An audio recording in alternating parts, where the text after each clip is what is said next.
Oi, gente! E aí, como é que vocês estão?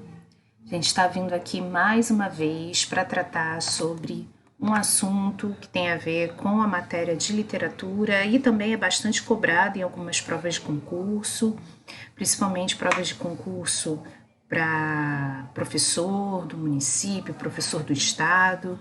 A gente vai falar hoje sobre estilística, vai comentar sobre figuras de linguagem e eu procurei colocar as principais, aquelas que mais caem, as mais usadas. Tirei essas lições aqui de duas gramáticas, da gramática OAS, da língua portuguesa, do Azeredo, e da gramática essencial, inspirada na obra do Celso Cunha. E também peguei alguns trechos de uns textos do Hernani Terra, que eu encontrei num blog dele, uns artigos assim, e queria compartilhar com vocês também. Vamos lá então.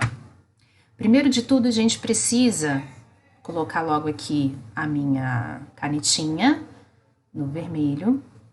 Primeiro de tudo, queria comentar com vocês sobre estilo.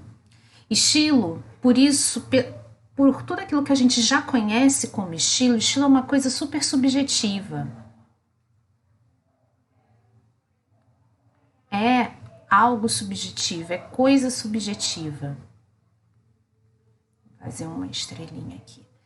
Estilo é coisa subjetiva, então cada escritor, cada pessoa, a gente fala muito de figuras de linguagem, a parte de escrita, né? Mas cada pessoa tem o seu próprio. Estilo deriva então do latim estilos, que é a mesma coisa que haste de planta, ferro pontudo com que os antigos escreviam nas tábuas enceradas, maneira. E talvez aqui a gente já comece a olhar para o estilo para aquilo que a gente quer. Maneira ou arte de escrever, de falar. Maneira ou arte. Então, o fato de uma pessoa fazer do jeito como ela fala, do jeito como ela canta, do jeito como ela escreve, do jeito como ela se porta, ser uma coisa tão foro íntimo faz com que a gente não possa falar que o estilo da pessoa é errado, porque estilo não se mede juízo de valor sobre estilo. É isso que eu quero dizer. Você não faz um juízo de valor de certo e errado a respeito de estilo. Você pode gostar ou desgostar. Você pode se identificar ou não se identificar. Agora, dizer que o estilo de alguém é errado não é algo que se fale. É porque é uma coisa de foro bastante íntimo. É comum a várias concepções sobre o tema o esforço do homem para imprimir ao produto do seu trabalho marca individualizante ou particular. Então, quando eu escrevo, quando eu falo, quando eu me conecto, me comunico com alguém, o jeito disso acontecer é a forma como eu quero me fazer notar no mundo. E por isso, novamente, eu digo que a gente não faz juízo de valor sobre estilo A, B e C ser certo ou errado. Tá? E aí, o Hernani Terra vai falar: ainda que seja restringido ao âmbito da linguagem verbal, o conceito de estilo é muito amplo, já que compreende qualquer conjunto de traços linguísticos, e aí a gente agora vai começar a falar da nossa área mesmo, da área da escrita, da área de língua, capazes de tipificar um texto segundo o gênero do período literário em que foi produzido. Nós estamos, nesse tempo de hoje, 2020, em junho, estamos na metade do ano letivo, ainda que esse ano letivo esteja basicamente caminhando para ser virtual. Estou marcando a data mesmo, porque o vídeo vai ficar na internet, né? Disponível a qualquer pessoa que acessá-lo. Mas a gente também entende que é importante marcar, né? Delimitar o tempo que a gente está vivendo. A gente já passou pelo romantismo, a gente já viu realismo, naturalismo, e as figuras de linguagem têm tudo a ver com esses gêneros literários, com esses períodos literários da literatura brasileira. Então, muitas das coisas que nós vemos aqui de forma estanque, que a gente vê com os exemplos até retirados de obras, algumas músicas, que eu sempre procuro para falar de figuras de linguagem. Eu gosto muito de trabalhar com letra de música quando eu consigo. Então, algumas letras de música E quando você leva isso para o texto literário, fica mais fácil de você enxergar, muitas vezes a comparação, muitas vezes a ironia. Quando chegar lá, a gente conversa melhor. Nessa linha de pensamento, podemos conceituar estilo como conjunto de traços de uma linguagem que confere uma expressão distintiva e peculiar dos textos do autor. O estilo não vai se concretizar apenas em um jeito de falar, apenas em uma palavra que o autor costuma empregar com mais frequência. É todo um aparato. Conjunto aqui, a gente vai falar de ferramentas. Ferramentas utilizadas pelo autor para se fazer notar no universo de vários autores que estejam comungando com ele ali do mesmo tipo de texto, tá?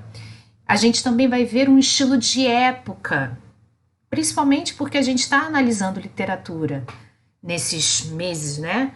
Desde o início do período letivo da gente desse ano. A gente está analisando um período literário, uma época singular, que era o século XIX como um todo. Então, o jeito de escrever daquele momento, o jeito de pensar a sociedade daquele momento, o jeito em que as relações interpessoais eram retratadas nas histórias, a forma como a poesia era concebida, tudo isso vai compor um estilo, porém a gente vai estar falando especificamente da época. Uma tendência estética, e fica muito fácil da gente reparar isso quando a gente olha para as artes plásticas.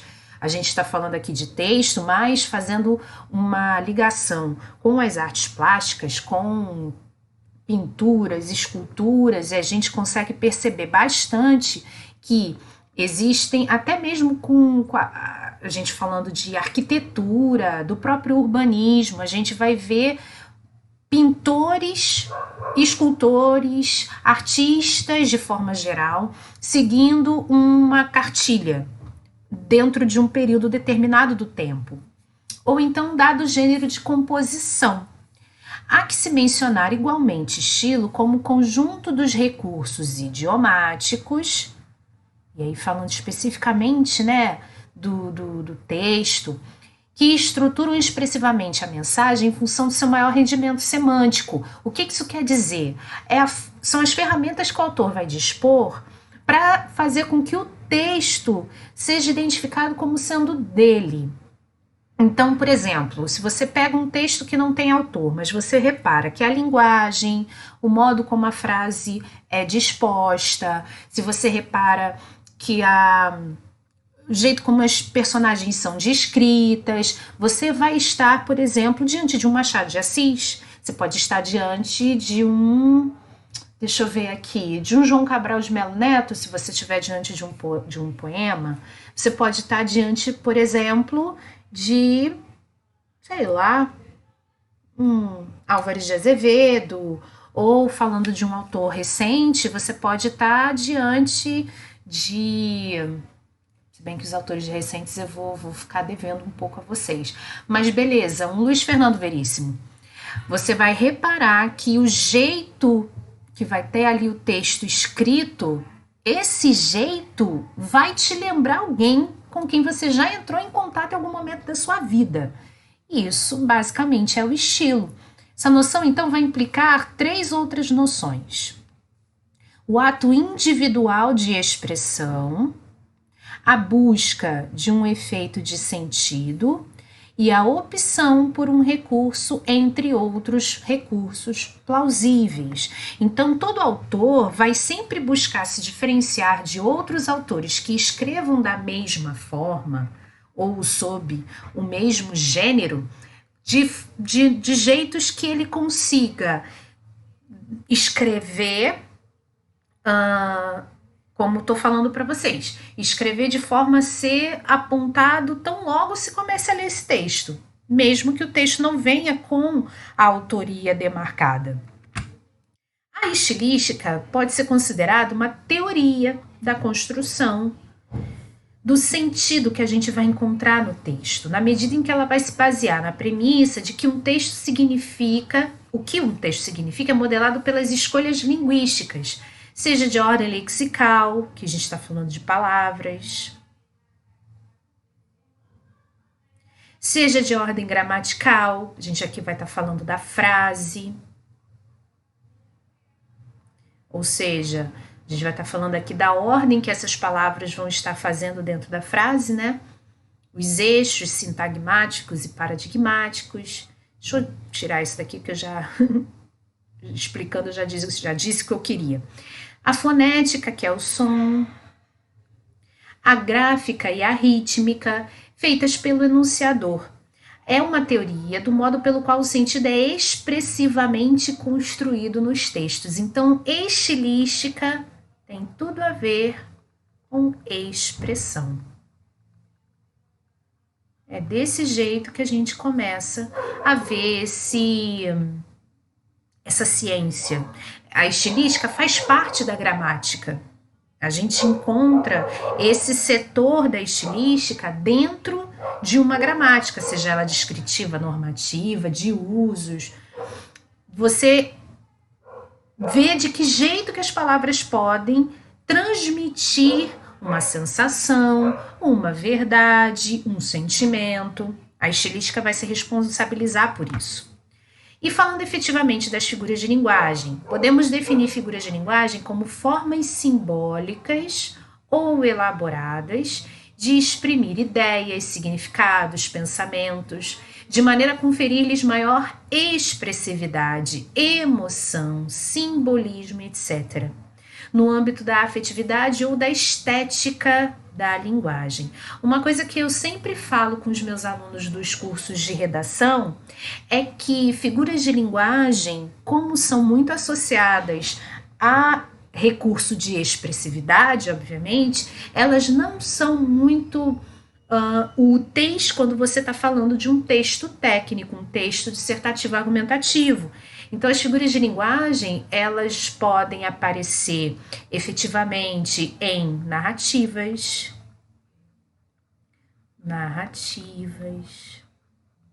em textos descritivos, descrições. Você pode encontrar em textos dramáticos. Você pode encontrar as figuras de linguagem, por exemplo, em textos que sejam técnicos, mas que podem usá-la. Você pode encontrar, por exemplo, e eu vou colocar um asterisco aqui, num artigo de opinião. É um texto técnico, mas que, por sua característica mais subjetiva, justamente porque é um texto assinado, um texto de base argumentativa, porém assinado pelo autor, você pode ter uma ironia, você pode ter uma metáfora, uma alegoria, não vai ferir o jeito de o texto ser técnico, de o texto querer alcançar objetividade daquilo que está sendo discutido ali.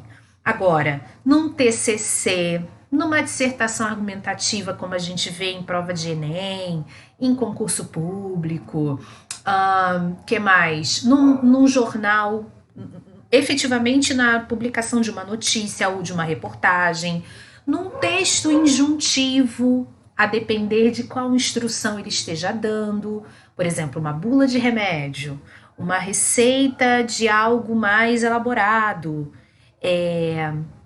num texto,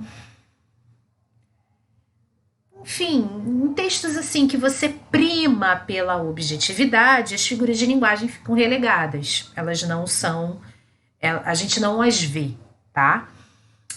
Não valem por si mesmas como elementos autônomos sem qualquer relação com a semântica do texto. Para você identificar uma figura de linguagem, você tem que estar alinhado ao contexto, não há jeito. Como as palavras não significam isoladas, sua significação emana das combinações que elas participam dos contextos, aqui, situacional e linguístico de sua ocorrência. Então, você vai ter figuras de linguagem que vão estar associadas ao mundo intralinguístico, linguístico. Você vai ter... Ai, escrevi errado aqui, peraí. Escrever de novo. Intralinguístico. Ou seja, você vai ter uma figura de linguagem que vai poder brincar com uma palavra que está dentro do texto. Você vai ter figura de linguagem que vai mexer com o mundo extralinguístico. Ficou feio demais. Vocês sabem que a professora de vocês é muito exigente, pelo menos com uma letrinha mais razoável. Extralinguístico. E você também vai ter, obviamente, as figuras de linguagem brincando com aquilo que não faz parte do texto, como você vai ter que recuperar, muitas vezes fora, que não tem a ver exatamente com o extralinguístico, que não é uma rememoração a algo que está lá fora, mas para você poder entender uma onomatopeia, por exemplo, você vai ter que recuperar o som de alguma coisa que você já ouviu na sua vida. Então você também vai ter que essas palavras vão participar de contextos fônicos. Então, mundo fônico. Para você poder tanto brincar com as palavras dentro do texto, com as situações de fora do texto e com as combinações fônicas que as palavras podem vir a desempenhar para o seu texto.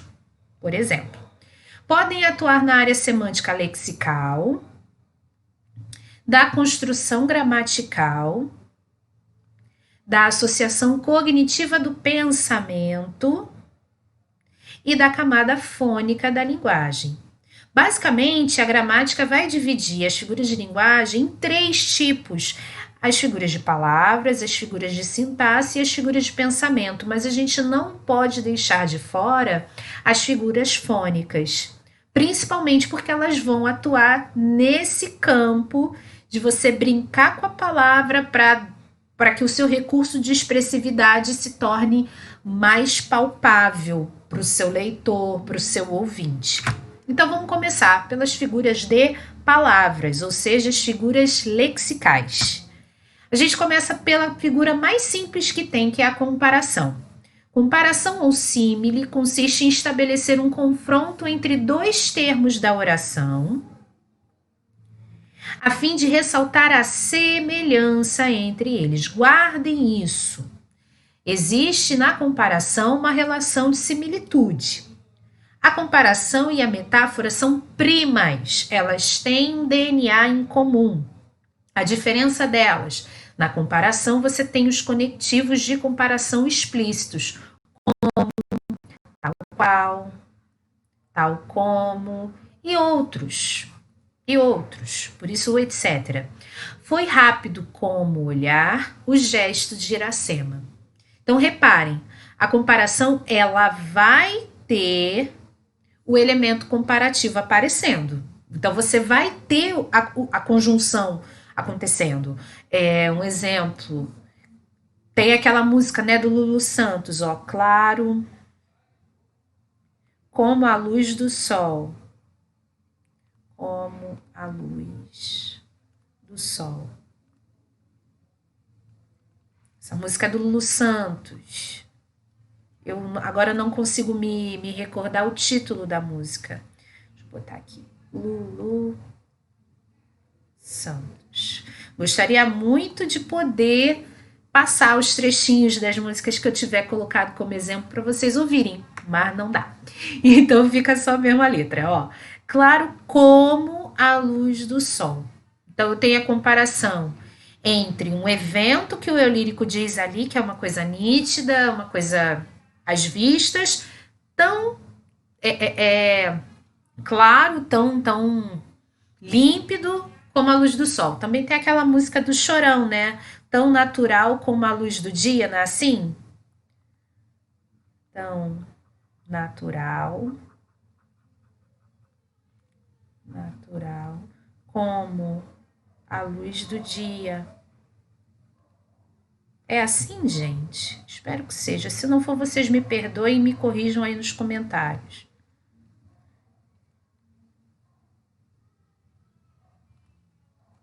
Ó, de novo, o elemento comparativo tá aqui. Ele precisa aparecer. Por quê? Na metáfora isso não vai acontecer. Por isso que eu digo que a comparação e a metáfora são primas. A metáfora é um princípio onipresente, é porque a gente faz o tempo todo, um meio de nomear um conceito de um dado domínio do conhecimento pelo emprego de uma palavra usual em outro domínio. Nós também estaremos usando aqui a ideia de similitude. Similitude. Ou seja, algo que será similar, ainda que a metáfora seja feita que nem todos entendam, porque é possível também. Às vezes você está fazendo uma metáfora para alguém e a pessoa não está pescando o que você quer dizer, porque ela não está inserida no contexto que você está. Mas, na sua cabeça, quando a metáfora se criou, às vezes é algo tão automático que a gente não para analisar. Por exemplo, se eu digo assim, vou botar aqui um exemplo bem boboca. Se eu digo assim, ó, Adriano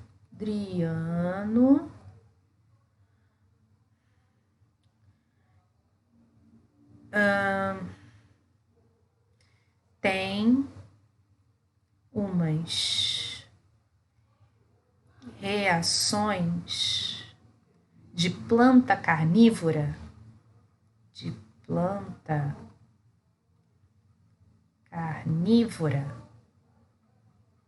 só vendo. Uma frase que eu acabei de inventar. Adriano tem umas reações de planta carnívora que só vendo. Na minha cabeça, reações de planta carnívora, alguém que estiver me ouvindo pode não entender absolutamente nada. A pessoa pode não conseguir ligar a pessoa, Adriano, que eu não sei quem é, o nome que veio à minha mente. Até tenho amigos de nome Adriano, mas não estou pensando nessas pessoas. E reações de planta carnívora. Na minha cabeça, reações de planta carnívora é esperar para dar o bote, tipo cobra.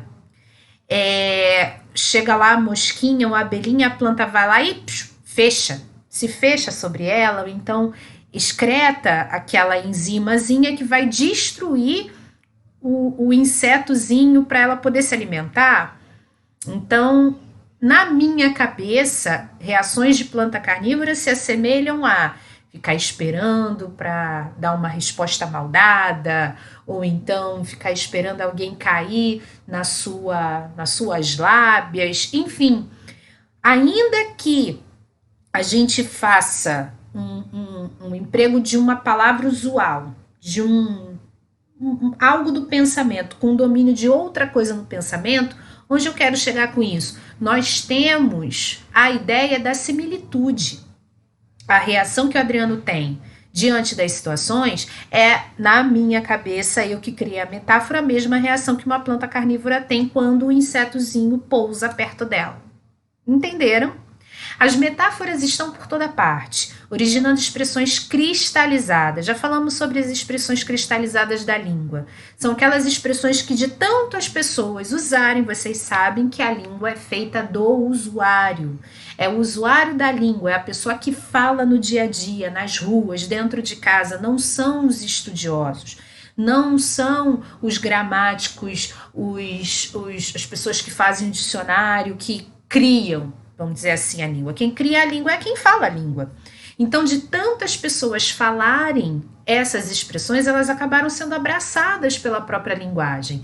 E elas se mantêm do jeito como elas foram criadas, sem mudança. Por isso chamam expressões cristalizadas, porque elas não mudam. Todos os usuários, uma vez na vida, vão entrar em contato com essas expressões. Olho d'água, furo de reportagem, engolir uma desculpa, ou dando a expressão concreta a conceitos abstratos, torcer as palavras, arranhar a reputação, explosão de alegria. Em tudo isso, se vocês repararem, eu vou escrever a palavra similitude de novo, porque eu achei que ficou feio. Em todas essas expressões cristalizadas, vocês também vão ter a sensação de semelhança. Algo lembra, sabe assim? Quando você, fulano me lembra Beltrano, é porque tem alguma coisa em fulano que te remete a pensar em Beltrano. Então aqui a gente tem a ideia de similitude, ou melhor assim. Como componente da função estética da linguagem, tende para a fusão, ou seja, mescla, de imagens que se mostra rara e imprevisível. O legal é você conseguir num texto encontrar ou criar, se você estiver sendo o autor, a autora do texto, metáforas que não estejam no lugar comum. Isso que é bacana. E você ter à disposição a língua para esse tipo de jogo é muito legal. Resulta então da operação substitutiva. A palavra substituição aqui entra justamente pelo fato de você pegar algo de um domínio do conhecimento para empregar no lugar de outra coisa. Para efeitos práticos, a metáfora é uma comparação sem as expressões próprias da comparação.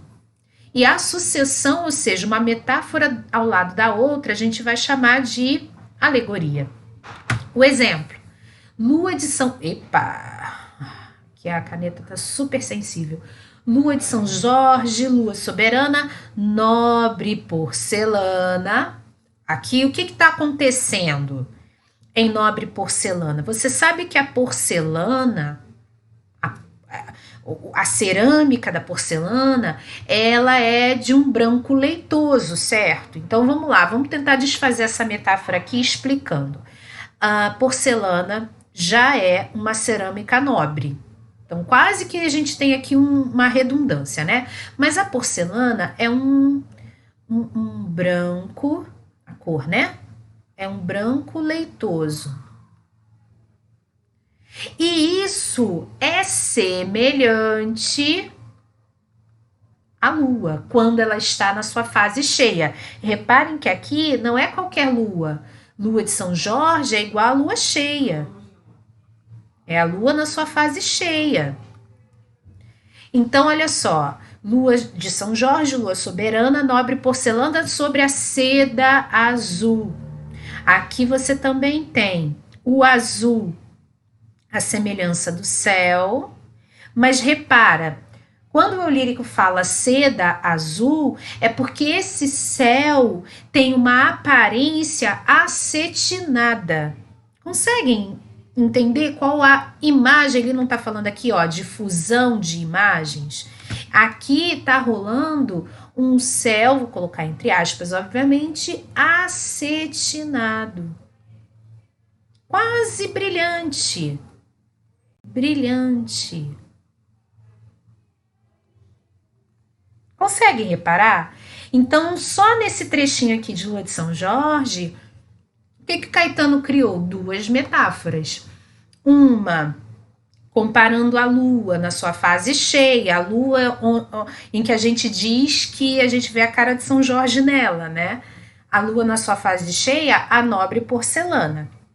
E a seda azul, há um céu acetinado, um céu brilhante, mas não aquele brilho tipo glitter, é aquele brilho suave, aquele brilho consistente.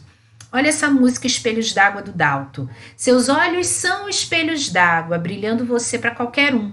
Aqui existe, então, uma comparação da cor dos olhos com os espelhos d'água. Existe aqui uma relação de similitude, de semelhança. São azuis ou são brilhantes, tais como espelhos d'água. Reparem novamente, nem a lua de São Jorge, nem os olhos espelhos d'água você vai encontrar o como. Porque na metáfora os elementos de comparação não vão aparecer. Eles só aparecem na comparação efetivamente. E um exemplo aqui de alegoria, daquela música Como os Nossos Pais, do Belchior. Na parede da memória, essa lembrança é o quadro que dói mais. A gente sabe que memória e lembrança são coisas abstratas. né? Justamente porque elas estão dentro do nosso cérebro, porém elas não são componentes que se possam encontrar, inclusive olhando pelo microscópio. Daí, quando existe aqui, ó, parede da memória, ou seja, dentro da própria memória, né, tá fazendo então uma alegoria e um jogo de palavras com o quadro. Quadro esse que é montado a partir de uma lembrança. Então, quando você tiver metáforas criadas uma ao lado da outra, com um efeito num contínuo, você vai estar diante de uma alegoria. A metonímia é onde a gente diz que a palavra-chave é a substituição. Ela, aliás, é bom que se diga, a metáfora é tão importante que as outras figuras de linguagem que aparecem, quase todas, que aparecem do lado da metáfora, tem nela algum tipo de base. A metonímia também vai ter a sua base na metáfora, porque eu tenho aqui uma transferência de um termo para o âmbito de um significado que não é seu. Eu, de novo, vou ter uma ideia de similitude. Só que essa ideia não é igual para igual. É uma contiguidade, uma relação de proximidade. É o tal do lembra? Diferentemente da metáfora, entretanto, a metonímia vai ser uma associação semântica que se realiza pela supressão de termos sintáticos. Então vamos aos exemplos, ó. De repente do riso fez-se o pranto. Aqui, momento de alegria, momento de êxtase, a tristeza, a solidão. Na zona da mata, o canavial novo é um descanso verde que faz bem. Ó, um descanso verde. Existe uma relação de similitude aqui entre canavial e a cor do canavial quando ele é novo, assim que ele nasce, para o verde, que aparece aqui no outro trecho do poema do Mário de Andrade. Então, reparem, eu tenho o descanso verde substituindo a imagem do canavial novo. Descanso porque traz paz, porque traz relaxamento, e o verde apontando para essa característica do canavial, assim que ele sobe, que ele sai da terra. E os exemplos de contiguidade que nós conhecemos, que, né, aparecem em tudo quanto é livro didático. Quando você tem o abstrato pelo concreto, olhei o corpo e fechei minha janela de frente para o crime. Aqui, o crime falando do corpo, estendido lá no chão. O continente pelo conteúdo, a chaleira está fervendo. Reparem, não é a chaleira, o objeto chaleira quem ferve, é o que está dentro. O atributo pelo ser, estão destruindo o verde da cidade, é a mesma coisa aquele canavial, aquele descanso verde que a gente viu no slide anterior. O efeito pela causa, vivo do meu trabalho e do suor do meu rosto. Aqui, o suor vem por causa do trabalho, então ele acaba sendo um símbolo do trabalho. O autor pela obra, adquiriu outro Portinari em um leilão em Nova York. A gente sabe que Portinari é um famoso pintor brasileiro, ele fez pinturas diversas, inclusive existe uma pintura dele lá na sede da ONU, em Nova York, aquela coisa toda. Quando a gente diz o autor pela obra, geralmente a gente está querendo se referir às coisas que aquele autor faz, que aquele autor tem de registro. E eu até costumo brincar com os meninos o seguinte: você não vai fazer ainda mais se o autor que você está mencionando já é falecido, você não vai fazer um chamamento, né, para ele aparecer, ou então, se é uma pessoa viva, dizer, por exemplo, vou usar de novo o Luiz Fernando Veríssimo, que ele está aqui na minha frente, dizer, fui à livraria adquirir outro Veríssimo, não havia vários Veríssimos em carne e osso lá para eu comprar. Então, a gente está falando do autor pela sua obra. A marca pelo produto, essa é uma das metonímias que a gente mais faz, principalmente na linguagem oral. Depois de algumas antárticas, decidiu não dirigir seu velho Monza. A gente costuma fazer muito isso com os itens do nosso dia a dia. A gente não fala que vai usar as hastes flexíveis de algodão, a gente diz que vai usar cotonete. A gente não diz que vai ali na lojinha da esquina fazer uma fotocópia, a gente vai tirar uma xerox. A gente não diz que vai depilar o rosto, que vai depilar a perna, as mulheres que gostam de depilar as pernas e tal, com lâmina de barbear. Não, vai fazer com uma gilete. E por aí vai. Então, a marca pelo produto é a metonímia que a gente mais faz, principalmente na linguagem oral, na linguagem informal. O lugar pelo seu produto típico. E produto típico que tornou o lugar famoso. É importante fazer isso aqui, que torna esse lugar conhecido. Porque aí não é qualquer lugar, não é verdade? Para ele fazer parte de uma metonímia, é porque de alguma forma esse produto típico alcançou uma fama tão pesada que esse lugar passou a se associar com esse produto típico, criando uma simbiose, né? Então, esse lugar conhecido. Deixou-se fotografar com um vistoso Panamá na cabeça. Reparem, aqui tá falando de um chapéu, certo? Panamá, a gente sabe que é o nome de um país aqui da América Central. Porém, quando você está falando do produto típico, você está falando substantivo comum. Por isso, a letra é minúscula aqui. E o singular pelo plural. O baiano é amistoso e hospitaleiro. Reparem, aqui a gente está falando da totalidade dos baianos ou do povo baiano de forma genérica, é amistoso e hospitaleiro. Sim? A catacrese consiste em transferir, olha de novo o verbo transferir, a uma palavra o sentido próprio de outra pela semelhança de significado. A catacrese também vai ser da família da metáfora. Por ser de uso tão corrente, muitas vezes não lhe percebemos o sentido figurado. É o caso, por exemplo, de pé da cama, barriga da perna, boca do fogão, dente de alho, bala de revólver, inclusive não só as partes do corpo, que são as catacreses mais famosas, mas quando a gente usa palavras que no outro campo de sentido, muitas vezes faltam palavras específicas.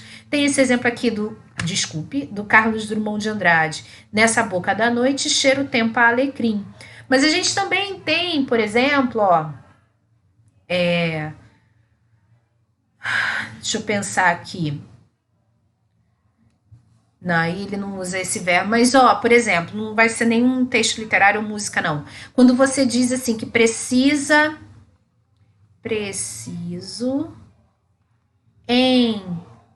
embarcar no avião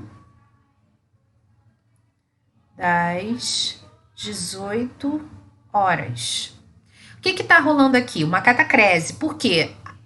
O verbo que poderia simbolizar a entrada em um avião para viajar, nós não temos. Nós temos a palavra aviação, né? O substantivo aviação, que vem de avião.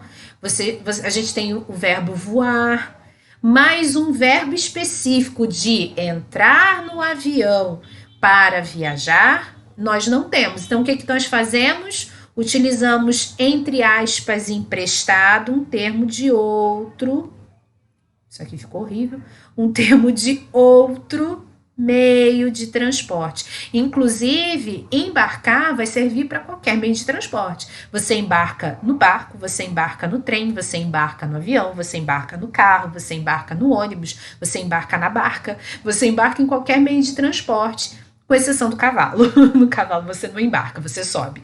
Mas se é meio de transporte, um veículo, você vai embarcar, apesar de o verbo embarcar ser um verbo, uma parassíntese, né? Um processo de formação de palavras, é uma parassíntese que tem a ver com o radical barca.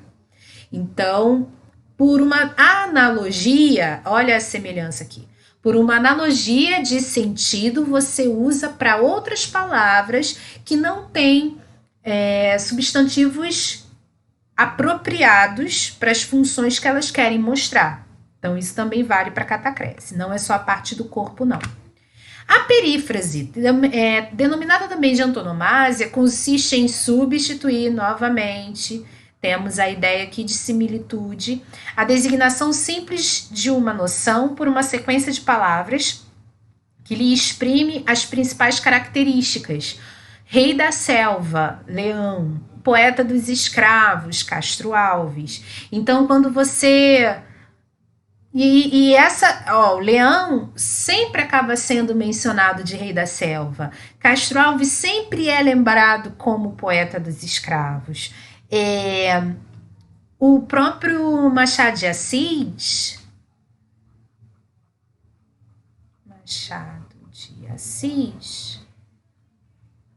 Se eu não estou enganada, e se eu estiver, me corrijam aí nos comentários também, ele é conhecido como o bruxo,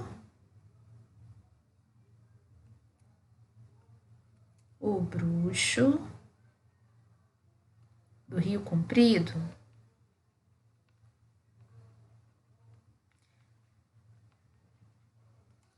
Getúlio Vargas citou a perífrase de Getúlio Vargas, a antonomásia de Getúlio Vargas é pai dos pobres. Alguém inventou essa designação e pegou. Então, a perífrase, só que assim, a gente está falando não de uma forma informal, a gente está falando de algo que acabou se tornando registrado, né, nos textos, enfim. Mas fazer uma perífrase é quase como colocar um apelido. Porém, é mais profundo do que isso, porque é uma noção sendo aplicada, a outra coisa. Sequência de palavras que lhe mostra essa característica. A sinestesia consiste em transferir percepções de um sentido. A que sentido estamos falando? Dos 5 sentidos. Os 5 sentidos. Para o de outro, resultando em um cruzamento de sensações. As sinestesias são muito comuns quando a gente entrar em simbolismo, a gente vai ver bastante. Sinestesias são muito comuns no simbolismo. Eu coloquei aqui um trechinho de Flores Astrais, dos Secos e Molhados. Um grito de estrelas vem do infinito e um bando de luz repete o grito. Grito você apreende com a audição. Já a luz você assente pela visão. Olha a mistura aqui. Luz, grito. A luz repetindo o grito. Entendeu? Se você diz assim, por exemplo, que alguém te faz um carinho e você diz assim, pontinho, pontinho, pontinho, tem não com N, né? Porque isso é português, professora. Um toque gostoso. Toque é algo que você apreende com o tato. Gostoso, você apreende com o paladar. Aí é que se encontra a mistura que ele está dizendo, o cruzamento de sensações. Você mistura os sentidos, ok? Falando agora das figuras de sintaxe, a gente vai ver as figuras de construção de texto, construção de período. A elipse, palavra principal para você entender a elipse é omissão. E o que é omissão? Omissão é a mesma coisa que esconder. Se você não escreve aquilo porque subentende-se por já haver sido referido antes. Então, a elipse, inclusive, não é só uma figura de linguagem, a elipse também é um recurso de coesão textual. Vai ser a supressão, então, de um termo que o contexto ou a situação permitem facilmente suprir. Então, eu posso tanto ter essa supressão suprimida pelo contexto, pelo intratexto, por aquilo que o próprio texto me diz, ou pela situação, pelo extratexto. E muitas vezes o extratexto é aquilo que não está escrito. Tenho aqui alguns exemplos. Elipse de sujeito. Turquinha pegou na mão do noivo e beijou-a. Beijou-lhe a testa. Então, aqui nesse terceiro, na verdade, né? Nessa terceira oração aqui, eu não preciso ficar o tempo todo dizendo Turquinha, Turquinha, Turquinha, Turquinha. Já se entendeu que quem fez todas as ações que os verbos estão mostrando é Turquinha.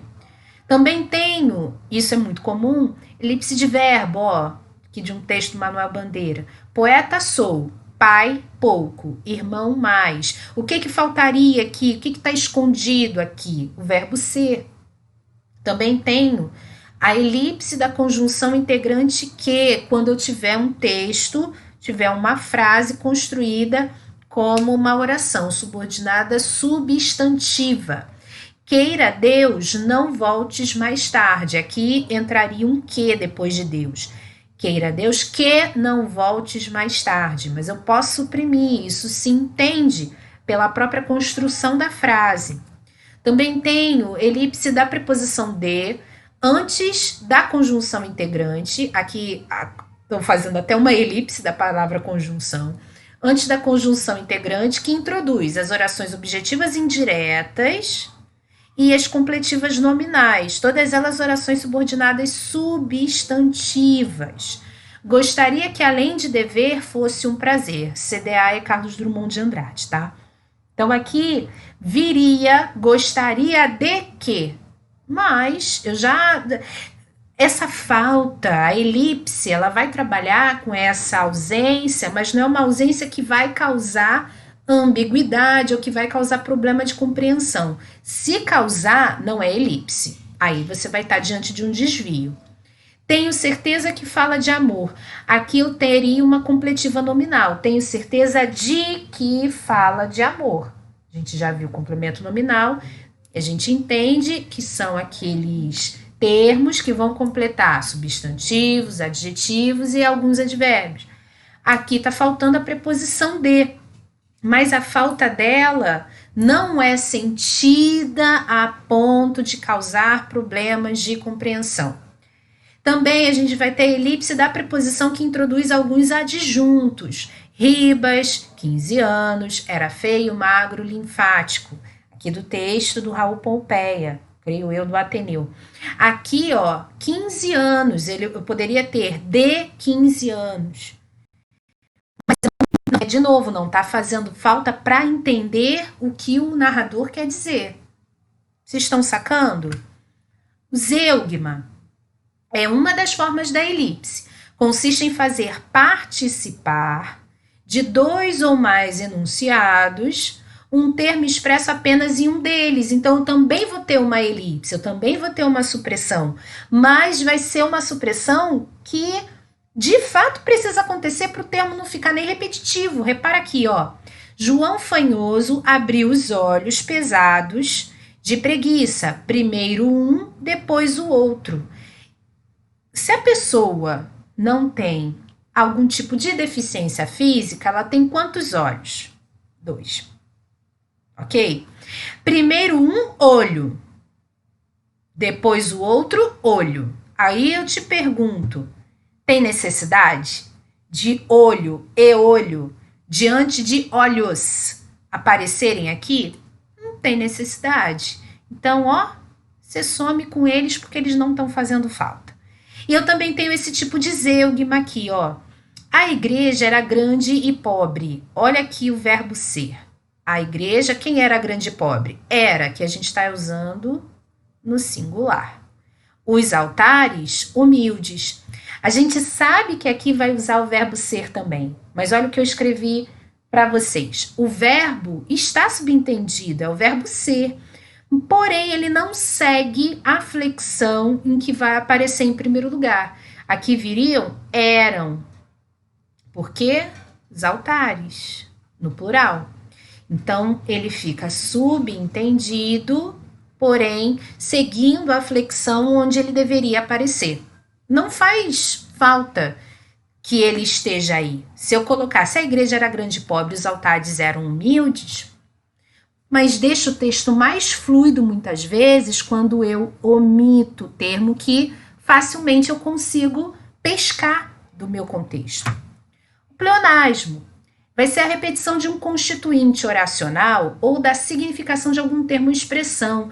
É uma repetição da ideia, com o fim de dar expressividade, com o fim de reforço, de destaque. É parte do amplo e variado quadro de fenômenos da linguagem que alguma informação é oferecida de maneira redundante. Esta é um traço comum do discurso, especialmente na modalidade oral, na qual funciona quase sempre como um recurso de reforço ou de retomada da informação. Existe o pleonasmo chamado vício de linguagem, que vou até deixar aqui registro. Deixa eu ver aqui, acho que nesse espaço aqui, vou botar aqui pleonasmo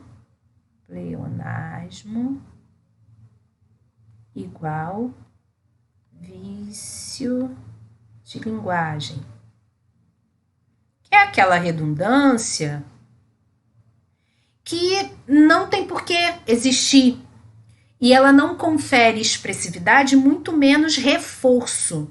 É apenas uma repetição.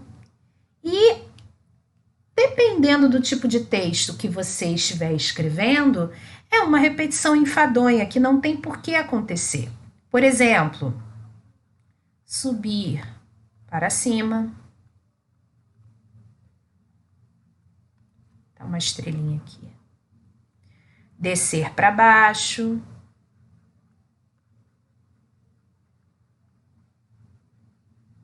A famigerada elo de ligação.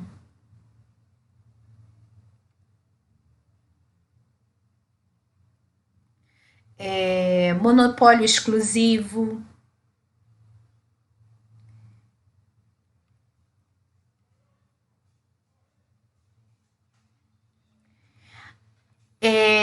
O Leandro Hassum e o Márcio Smelling, quando eles faziam os Caras de Pau, muitos anos, eles faziam muitos eventos em empresas. E há um vídeo que se tornou super viral há uns bons quase 10 anos, em que eles foram filmados, e depois isso foi jogado no YouTube, que eles foram filmados numa dessas convenções de empresa que eles foram convidados para fazer um show, um stand-up, né? Em que eles vão falar justamente do pleonasmo como vício de linguagem. Se eu conseguir encontrar esse vídeo, eu vou expor aqui.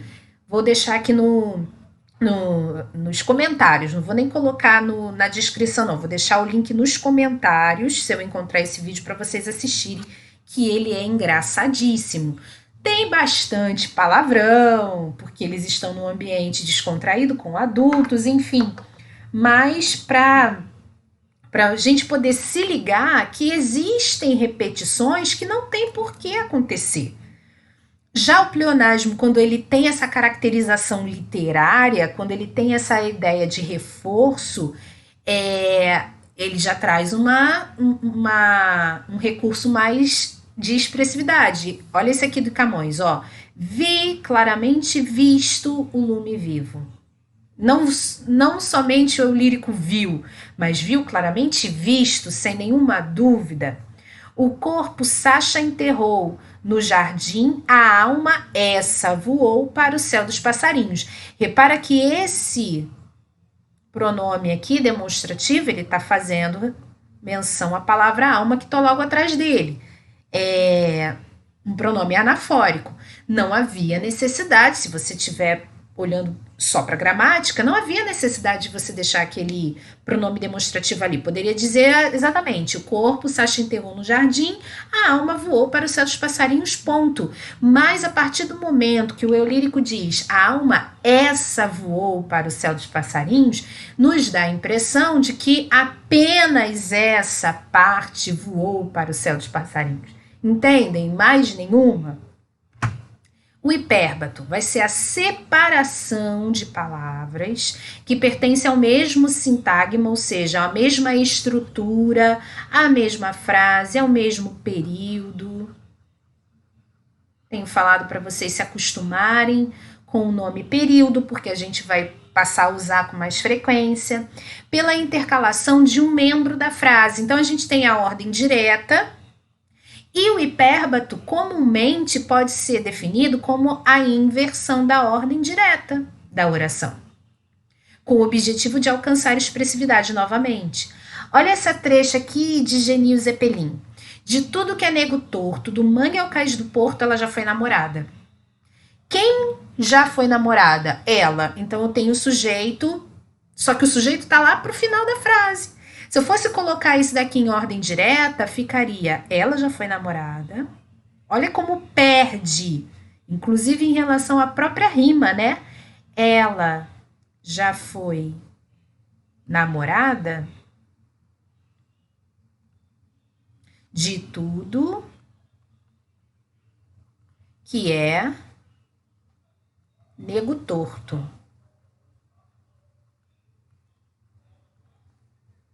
Nego torto. Torto.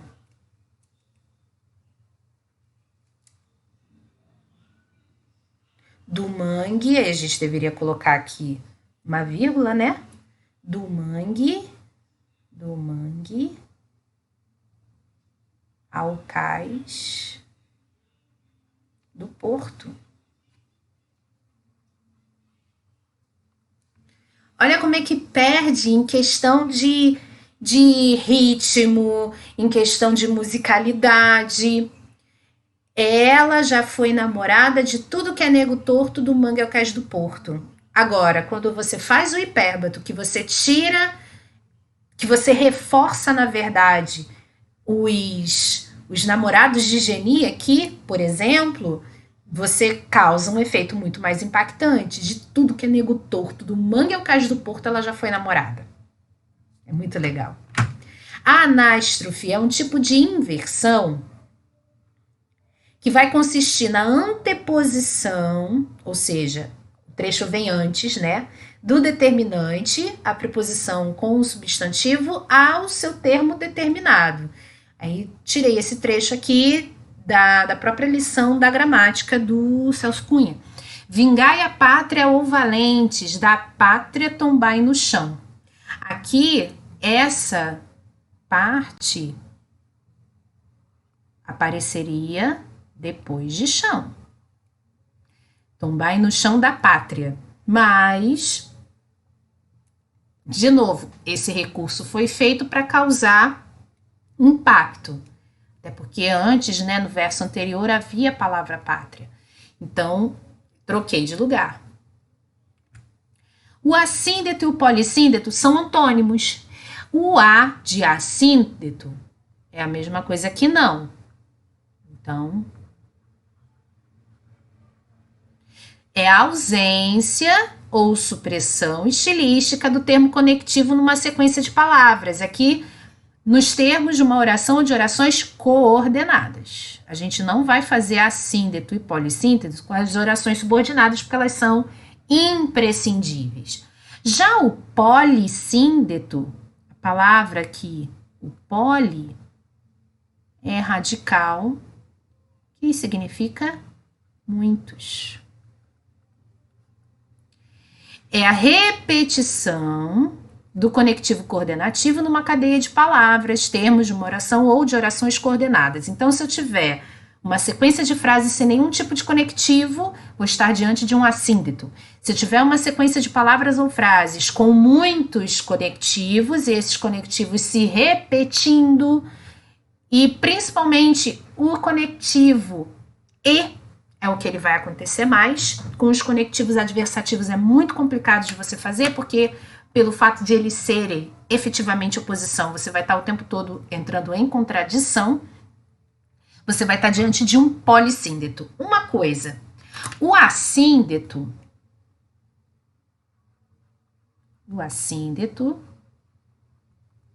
é bem visto nos textos técnicos. Nos textos técnicos. Inclusive, ele deixa o texto mais fluido, deixa o texto mais objetivo ainda. Óbvio, né? Você vai fazer o assíndeto desde que a relação da coordenação ali,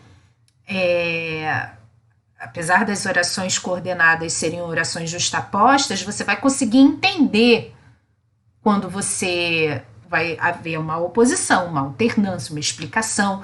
O contexto vai te mostrar que a conjunção ali pode ser suprimida, que não tem problema. Agora, o polissíndeto, alguém pode que esteja vendo aqui, seja da área, pode até discordar de mim. Mas eu tenho na minha cabeça isso, que o polissíndeto não é muito bem visto. Não é bem visto nos textos técnicos.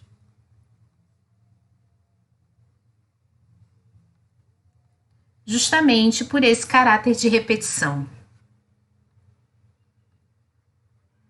Isso quer dizer o quê? Que se você fizer uma redação dissertativa argumentativa e quiser apenas botar vírgulas ou juntar frases, botar só pontos e pontos e pontos e pontos, você não vai ter o seu texto prejudicado por isso. Agora, se você for fazer um polissíndeto, a depender do tipo de polissíndeto que você for fazer, a repetição do conectivo que você for fazer, o texto pode descambar para o lado literário e aí você vai perder a objetividade. É isso que eu quero dizer. Aqui, ó, as emissões de gases poluentes aumentam, o verde mingua, os desertos avançam, as geleiras derretem. Existe uma sequência aqui de ações, né? E nessas sequências, você consegue entender que vão acontecendo ações atrás de ações, as causas e as consequências. O conectivo aqui não está fazendo falta.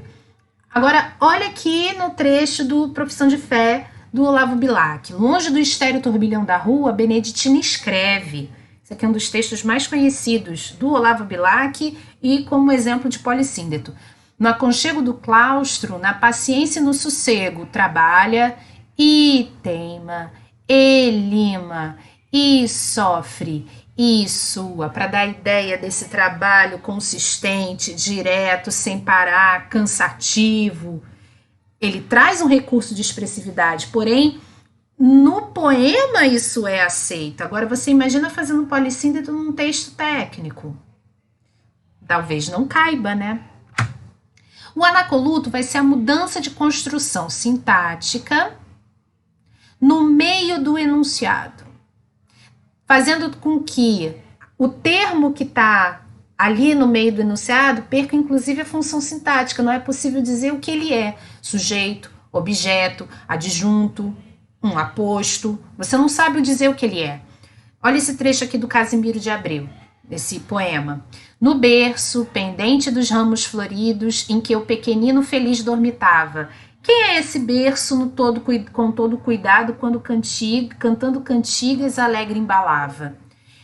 Esse trechinho que está aqui em itálico se relaciona com esse trechinho aqui também em itálico. Beleza. E no berço? Ah, professor, ele é só um adjunto adverbial de lugar, mas ele não está se relacionando com nada. Por isso o anacoluto.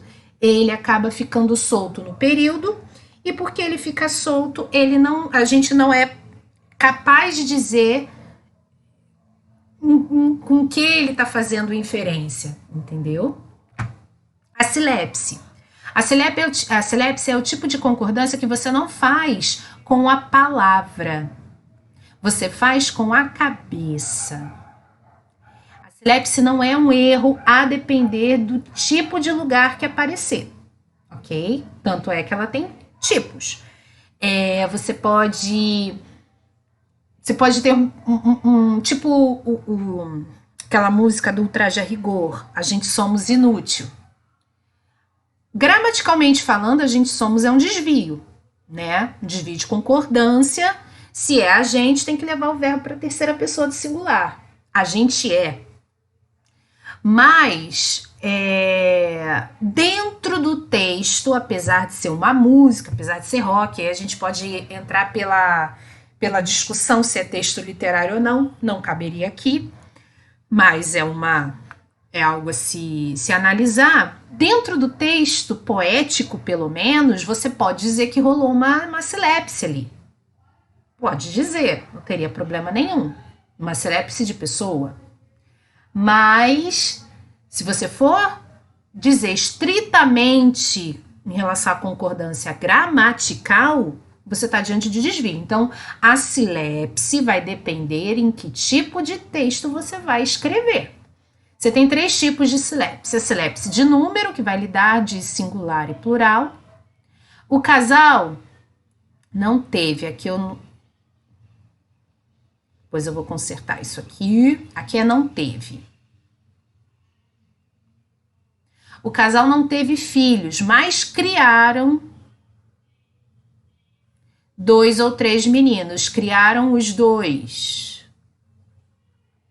Criaram eles. É o que você subentende. Também tem a silepse de gênero entre masculino e feminino. Uma coisa que é importante, eu já falei sobre isso em algum momento de aula. Em língua portuguesa, falando especificamente da gramática, o gênero em língua portuguesa é masculino e feminino com resquícios do gênero neutro. Onde eles estão? Lá nos demonstrativos, lá nos pronomes demonstrativos. Aquilo, isto e isso. São resquícios, porque nós não temos gênero neutro em língua portuguesa efetivamente. Ele se perdeu com a evolução da passagem do latim para o português. Mas ele deixou rastros. Também quando a gente fala dos substantivos sobrecomuns, há pessoas que dizem que eles são também resquícios do gênero neutro e outros não. O sobrecomum que vai designar os 2 gêneros, masculino e feminino, a palavra tem gênero. E aí uma discussão dentro da morfologia. Porém, quando a gente fala de gênero gramaticalmente, nós só estamos falando de masculino e feminino. Vossa Excelência é um pronome de tratamento feminino, porém você entende que esta pessoa a quem o narrador está tratando por Vossa Excelência é um homem, ou alguém que se considera, alguém que se enxerga como um homem. Por quê? O adjetivo aqui no masculino, tá? E você tem esse silepse de pessoa. Pessoa que ele está querendo dizer aqui é a primeira, segunda e terceira pessoas. E os 60 milhões de brasileiros, aqui levaria o verbo falar e escrever para a terceira pessoa do plural. Mas a pessoa, o narrador, está se incluindo entre os 60 milhões de brasileiros. Por isso, falamos e escrevemos. Então, é uma concordância que você faz com a cabeça, certo? Estamos quase terminando, vamos entrar nas figuras de pensamento. E aí a gente já pega situações, muitas vezes, do mundo extralinguístico para poder entender a figura de linguagem. A antítese vai ser a unidade de figuras, termos, cujos conteúdos sejam opostos. Antítese, então, é a mesma coisa que oposição. E oposição, contrário. Eu escrevi isso aqui. Por meio dela se realiza a contraposição simétrica. Para haver antítese, tem de haver simetria. de palavras ou expressões de significação oposta, para dar relevo a uma noção de contraditoriedade que se manifesta no espírito do enunciador. Mal comparando uma bipolaridade, dois polos. Essa noção de oposição muitas vezes só pode ser apreendida a partir de determinado contexto. Olha o mundo extralinguístico aqui se fazendo presente. E sua compreensão depende muitas vezes do conhecimento enciclopédico do receptor ou da situação comunicativa em que ela se manifesta. Por quê? Até esqueci agora, é o samba da exaltação, eu não vou lembrar. Depois eu corrijo qualquer coisa nos comentários ou então na caixa de descrição. Tem aquele trechinho, né, acho que é do Baden-Powell com Vinícius, é melhor ser alegre que ser triste, alegria é a melhor coisa que existe, Ó, alegre e triste. Eu não tô só opondo as palavras, eu não tô opondo apenas os adjetivos, eu tô opondo algo que tá extra palavra, que tá no mundo do lado de fora do texto, tô falando da vida. Quando isso entra no corpo de um texto, ele está sendo objeto de análise de coisas que estão do lado de fora. Olha isso aqui. Nasce o sol e não dura mais que um dia. Depois da luz se segue a noite escura. Então eu tenho a primeira oposição aqui, dia, noite. Sendo que dia aqui não está simbolizando o período que vai de X horas a X horas. Aqui está falando de luz e aqui está falando de escuridão. Inclusive, o Gregório de Matos usa, né, escura. Em tristes sombras morre a formosura, em contínuas tristezas a alegria. Mas aqui está no plural, não tem importância. O fato de uma estar no plural e a outra no singular. São os conceitos que se opõem. Então, aqui, tristezas,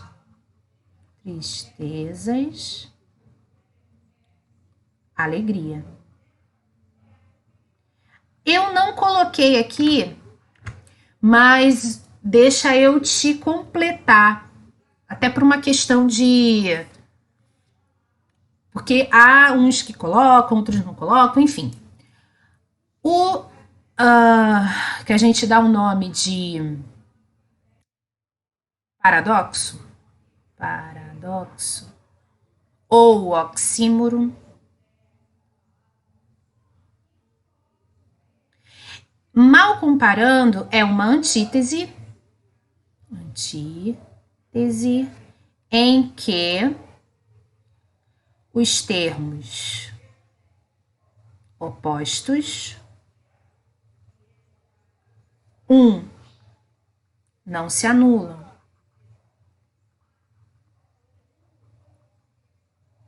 Quando comparados um com o outro, que eu quero dizer.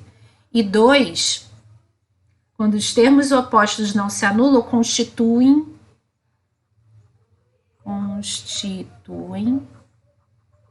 um conceito. Como assim, Lívia?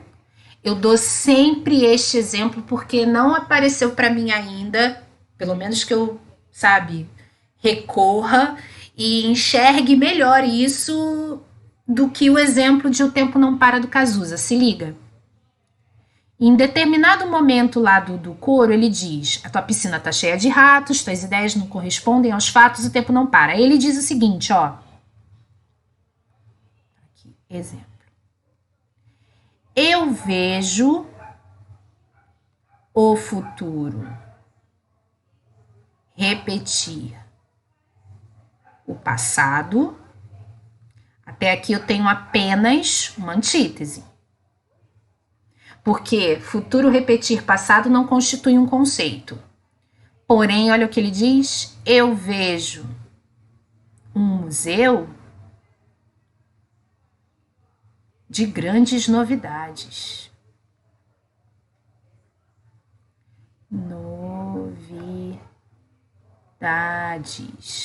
Aqui eu tenho um paradoxo.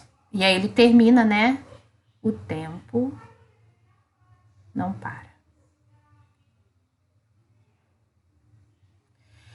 Por quê, professora? Olha só, museu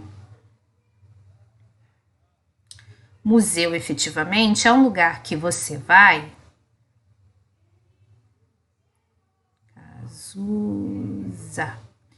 Museu é um lugar que você vai para ver coisas antigas. É um lugar que você vai para encontrar coisas que foram conservadas. É um lugar que você vai para ver coisas que fazem parte de um passado histórico. Então, museu, a ideia do museu está diretamente conectada à ideia de passado. Novidades são coisas que você vê acontecendo no presente e, por consequência, por tabela, no futuro. Então, dizer um museu de grandes novidades, eu tenho um conceito. Eu tenho uma antítese que ultrapassa os limites da anulação. Futuro repetir passado é só antítese.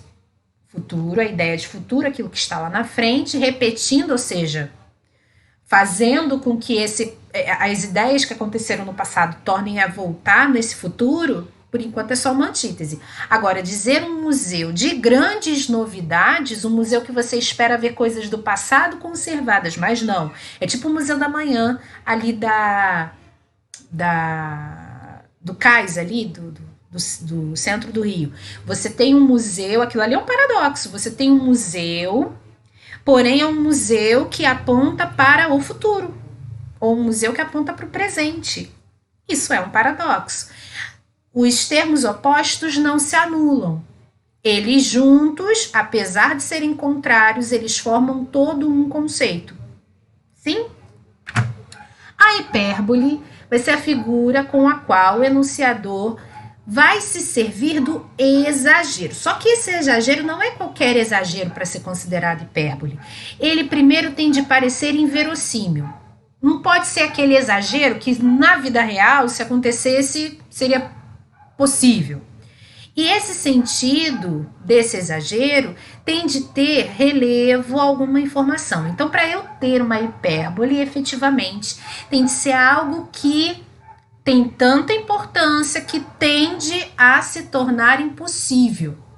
É um recurso estilístico de modalização, pois explicita o grau de envolvimento e interesse que o enunciador tem pelo fato enunciado. Para ele exagerar é porque é muito importante. Olha aqui. Há uma nuvem de lágrimas sobre meus olhos, dizendo para mim que você foi embora e que não remora meu pranto rolar.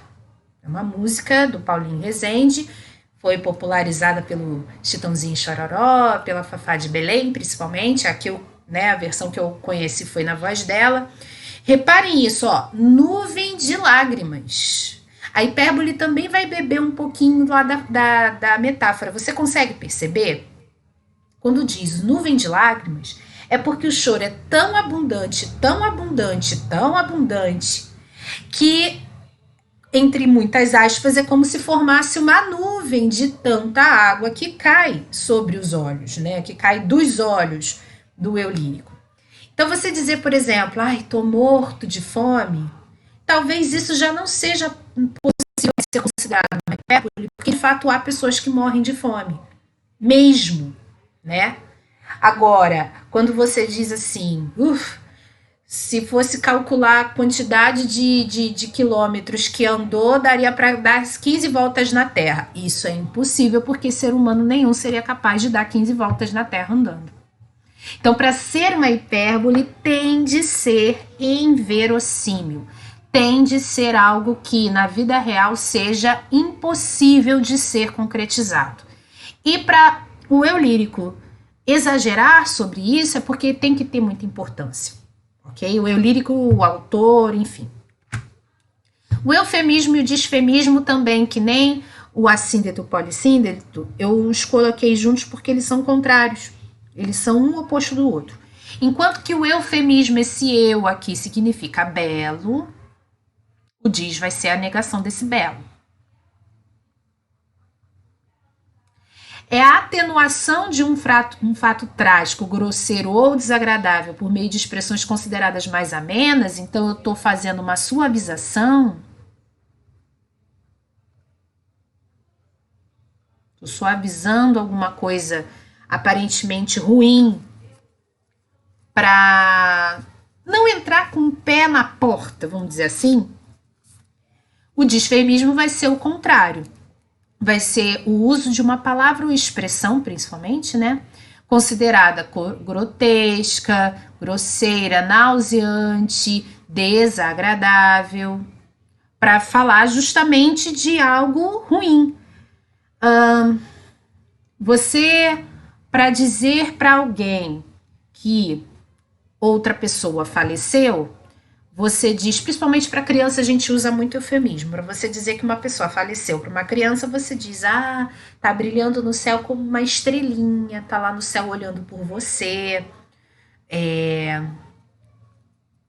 Ou então, a pessoa. Depende também muito da situação. A pessoa perdeu todo o seu dinheiro. Ah, vai precisar começar de novo. Poxa, não, mas tenho fé de que ela vai se reerguer, ela precisa se reerguer, ou seja, ela perdeu tudo. Agora, quando você usa o disfemismo, a pessoa morreu, bateu as botas, esticou as canelas, comeu o capim pela raiz, vestiu o paletó de madeira, a gente conhece diversos disfemismos. A pessoa perdeu tudo. Ah, vai sentar à beira do caminho e pedir esmola. Ah, a pessoa tá mais quebrada que arroz de terceira e por aí vai. Na literatura, um exemplo de eufemismo aqui. Quando em meu peito rebentar-se a fibra. O eu lírico aqui tá falando da morte, né? Do coração parar de bater. Né? Coração parar. Mas como é que você sabe que é coração? Peito, fibra. Fibra cardíaca, né, gente? É a mesma coisa que morrer. Que o espírito enlaçador vivente não derramem por mim nenhuma lágrima em pálpebra demente. Então, quando eu morrer de que jeito? Coração parar. E um exemplo de disfemismo. Quintandeiro, assentado sobre o balcão, constilava sua preguiça morrinhenta, ou seja, aquela coisa nojenta, aquela imagem de você fazer careta, acariciando seu imenso espalmado pé descalço. Esse daqui é um trecho do Curtiço, da Luísa Azevedo. A prosopopeia consiste em transportar para a cena enunciativa seres que logicamente não podem dela participar, tornando-os instâncias interlocutivas. Você vai fazer uma personificação. Falar de prosopopeia, tem gente que separa prosopopeia da personificação, tá? Mas, efetivamente, para os concursos, prosopopeia e personificação serão sinônimos. Atribuir características humanas, ações humanas, pensamentos humanos a seres inanimados, a animais, seres que não sejam humanos, tá? Então, prosopopeia e personificação serão semelhantes. Ó mar, por que não apagas com a esponja de tuas vagas do teu manto este borrão? Astros, noites, tempestades, rolai das imensidades, varrei os mares, tufão. O eu lírico aqui, no navio negreiro, está pedindo ao mar, aos astros, às noites, às tempestades, que são seres não humanos, que ajam como se fossem humanos para não deixar o navio que veio do continente africano aportar aqui, porque em todo o texto do navio negreiro, em todos os 6 cantos, o eu lírico vem contando as monstruosidades que as pessoas estão passando dentro do porão do navio, principalmente. Então, o eu lírico diz, de certa forma, que seria melhor que o navio fosse a pique no meio do Oceano Atlântico e as pessoas morressem ali a chegar aqui vivas para sofrer no continente americano.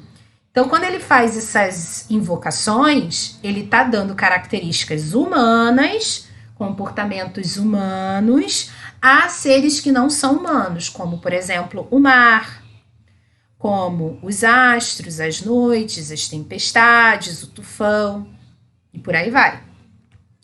A onomatopeia é um recurso do pensamento, mas a gente também poderia dizer que é um recurso fônico. Ele está no meio termo entre o escrito e o sentido com o ouvido. Vai ser o emprego de palavras imitativas. Então, as palavras vão imitar sons, imitativas de sons ou ruídos. E o engraçado, curioso da onomatopeia é que cada lugar vai ter a sua. A gente costuma muito rir disso, né? Como a gente simboliza o latido do cachorro no Brasil, como é nos Estados Unidos, como é na França, não sei o que, não sei o que. Em cada lugar, o latido de um cachorrinho tem uma onomatopeia diferente, porque é a forma que a gente usa escrevendo para simbolizar aquele som. Então eu tirei aqui esse trecho de Era um Garoto Como Eu, que amava os Beatles e os Rolling Stones, do Engenheiros do Havaí. Cabelos longos, não usa mais, não toca sua guitarra, e sim, um instrumento que sempre dá a mesma nota, ratatatá. Você também pode ter palavras onomatopaicas. Vou fazer uma estrelinha aqui. Palavras onomatopaicas. Quando a onomatopeia ultrapassa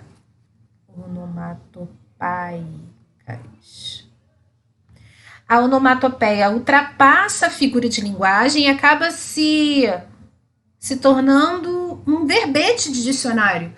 Por exemplo, ping-pong, ping-pong,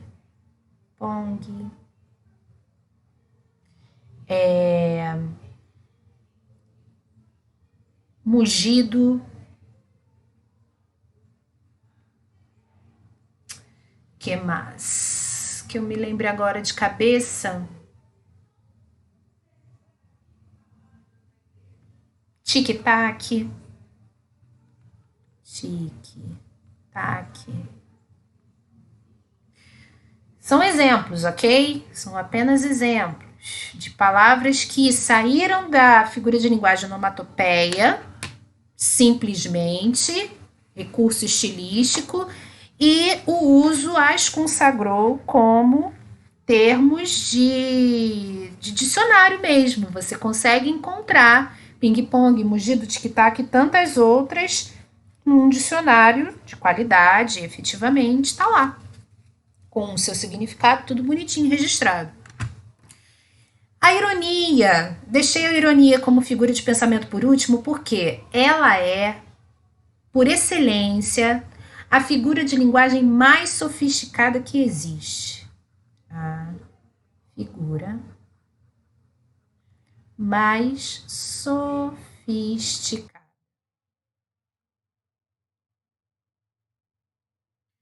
E é uma arte você saber usar a ironia, porque para ela ter o efeito que ela pretende, satirizar, causar humor, questionar, criticar, é necessário que todos os atores da comunicação estejam dentro do mesmo contexto. Senão, se ela for mal construída, ela vai passar uma ideia oposta à ideia desejada pelo emissor. Olha o exemplo. Isso é que dá encanto. Deixa eu parar isso aqui. Isso é que dá encanto ao costume da gente ter tudo desarrumado.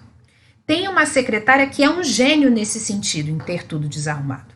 Perdeu outro dia 50 páginas de uma tradução.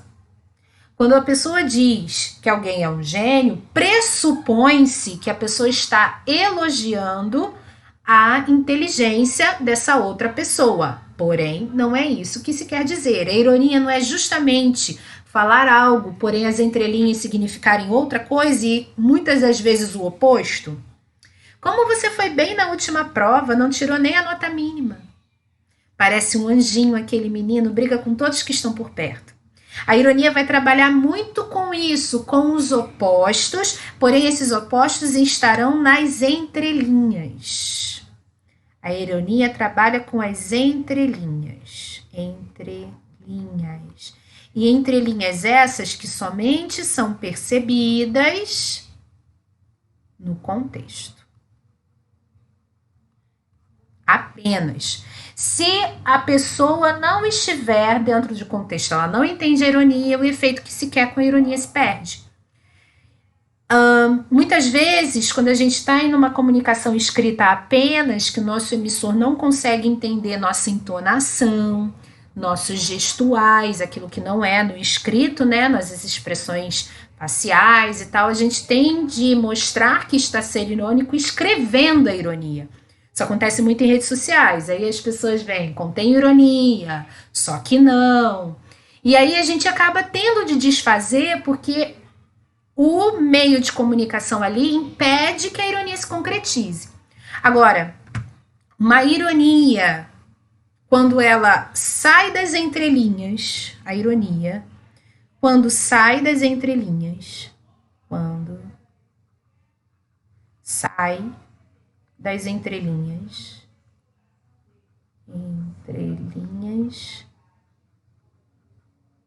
e vem.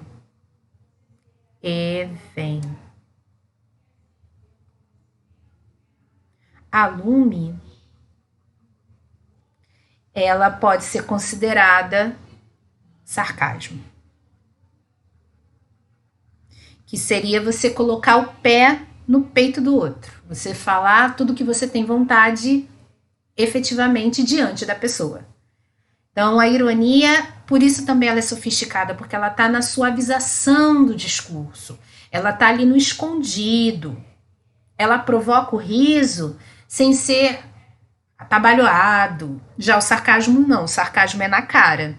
É mesmo para chocar. E para nós terminarmos essa aula, a gente vai falar rapidamente das figuras fônicas.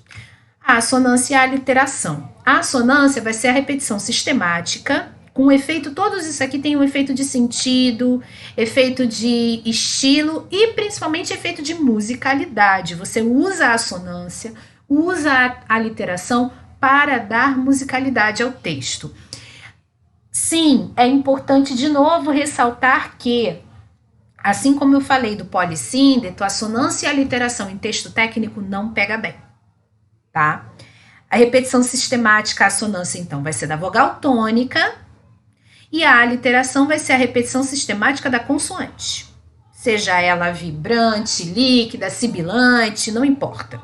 Se está repetindo com efeito, se está repetindo de propósito, é para causar musicalidade, então traz ao texto musicalidade.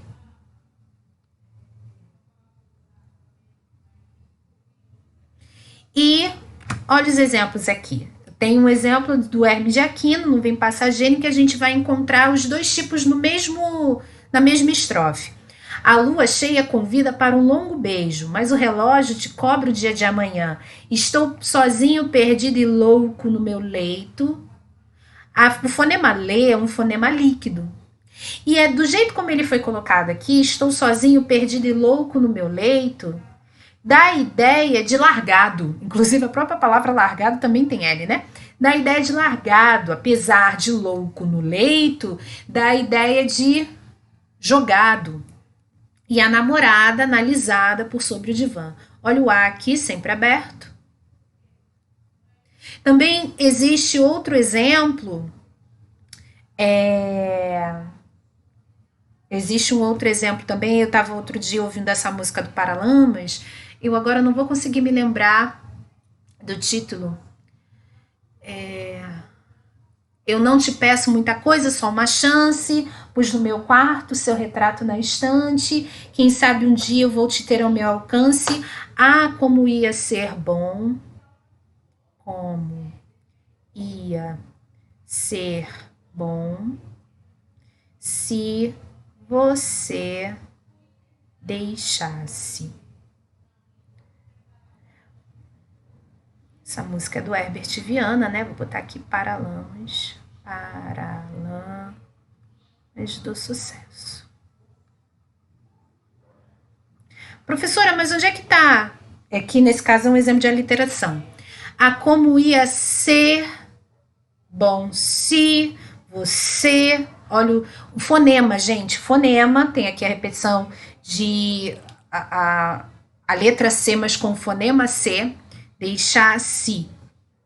Então, o som da repetição consonantal acaba se tornando, dando musicalidade. Tem algumas assonâncias e aliterações que vão trazer um significado, outras vão conferir apenas a musicalidade. Creio eu que nesse trecho aqui do Paralamas foi só musicalidade mesmo. Ah, como ia ser bom se você deixasse. Entende? Porque você tem a repetição do fonema C várias vezes. Pois bem, minha gente, essas são as figuras de linguagem. Eu deixei algumas de fora porque elas não são muito cobradas em prova. Algumas que vocês vão encontrar em textos mais antigos, livros mais antigos. Mas, basicamente, figuras de linguagem que a gente precisa dizer sobre estilística é isso. Qualquer dúvida, comentários. Vou ver se eu encontro o vídeo do Leandro Hassum e do Márcio Smelly, que eu comentei ao longo deste vídeo. E a gente se vê no próximo, creio eu, não vai demorar. A gente vai estar junto muito em breve, tá bom? Fiquem com Deus, se cuidem e até logo. Beijão, tchau, tchau.